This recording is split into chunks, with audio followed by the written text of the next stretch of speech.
است و سوی دیاری سبد دیدم چمن پر از گل اندر بهاری سبد دیدم چمن پر از گل اندر بهاری سبد برگوشی بنده هر دم از شاخه های گل ها برگوشی بنده هر دم از شاخه های گل ها آوازی بلبل آمد از هر کناری سبد آوازی بلبل آمد از هر کناری سبد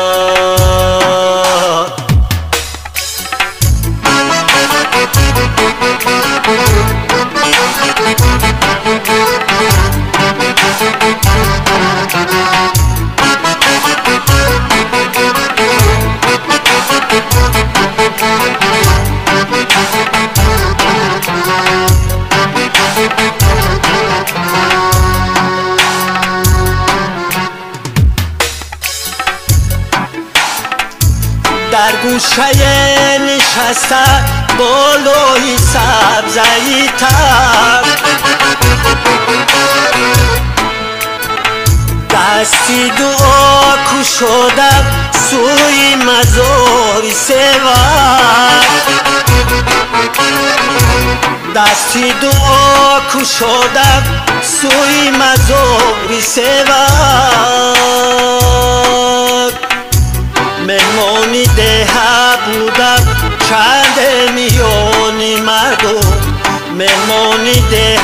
بودم چند میانی مردم سری بهار کردم در مرغزاری سبد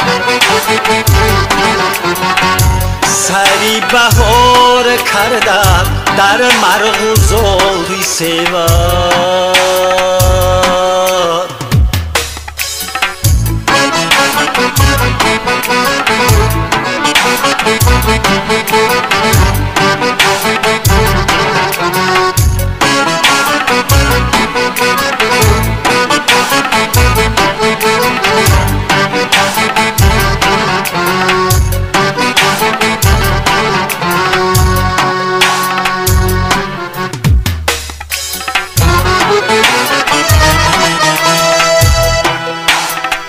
آباد کردم منزل مانند چند گلی مست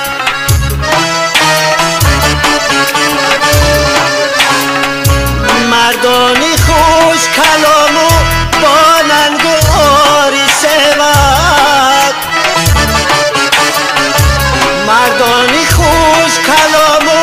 با ننگ و آری سبد در وصفی گل رو خانش شعر و غزل سرودم در وصفی گل رو خانش شعر و غزل سرودم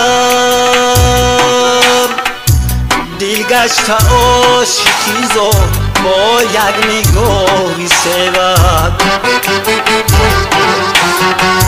دل گشت عاشقی زاد با یک نگاهی سبد